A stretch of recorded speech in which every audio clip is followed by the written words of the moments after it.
And quite frankly, I don't know. Matt, we're talking to him.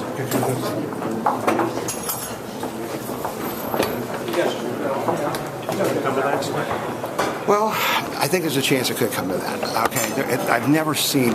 In 3 years ago, when we would talk third party, people would say, "Oh, that's crazy. You can't split the ticket. You can't do that." But they're just so fed up now that they're really seriously considering it, and I mean it. It's a serious threat. Now, we don't think that's the way to go, but we have people who are not satisfied with the results they get from these people they elect, and that's what it's all about.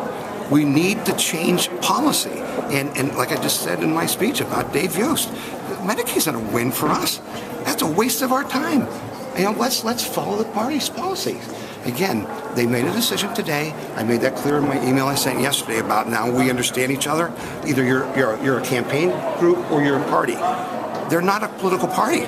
Political parties are about governance.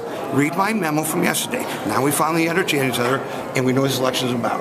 They voted to be a campaign election machine. We don't want to be part of a campaign election machine. We want to be part of a political party. Tom, as the party exists right now, as you know, can it win in 2014 and 2016? I think it's highly suspect. I've never seen so many, not just Tea Party, I've never seen so many grassroots, just general mom-and-pop Republicans coming up to me and saying, I just can't do this again. I won't vote for them. They haven't done what I want them to do. Obama, the House bill, the Ohio health care amendment, folks, look at that. It was monumental. Hundreds of thousands of people signed that petition. It won by 66%. How do you go against that? Because the governor's going to give you $13 billion of borrowed money? That's not fiscal conservative, is it? All right? That's our challenge. We're trying to have a dialogue here. They don't want to have a dialogue. They want to just say, here, we're deciding this is the way to go. Take it. We're not going to take it. We aren't owned by the party. We're individual thinkers. We're going to do what we think is best for our nation. If they want us on our side, they'll do the things that we think we need to do. We're not seeing that.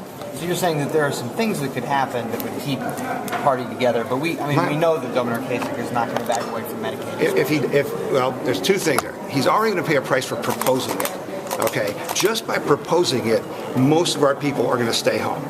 Okay, if he makes the mistake of inserting Medicaid expansion in the committee at the end of the Senate and House, it will just be war. Our people will do everything they can to make sure John Kasich does not win. Are you ready to form a third party?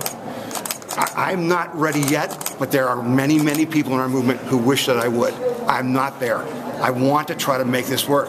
Maybe Matt and I can do some things. As I said, Bob McEwen mentioned some things that I've already given them. You got to fix this.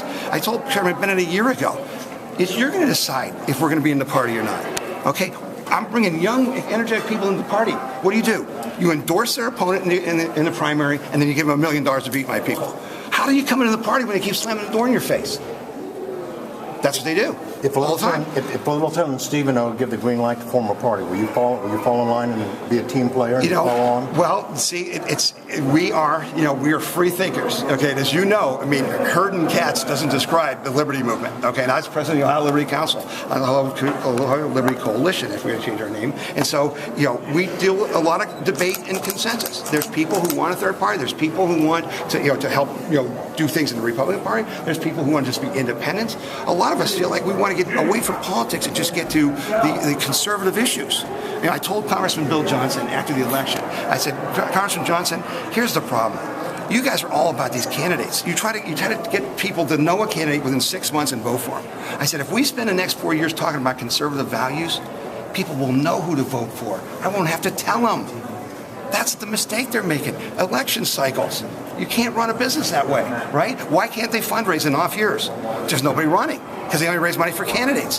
How do you fight a consistent fight when you're constantly tearing your company apart and putting it together again? Tear it apart, put it together again. It's just bad business. And that's what I would bring to the party or whatever party I'm going to be part of.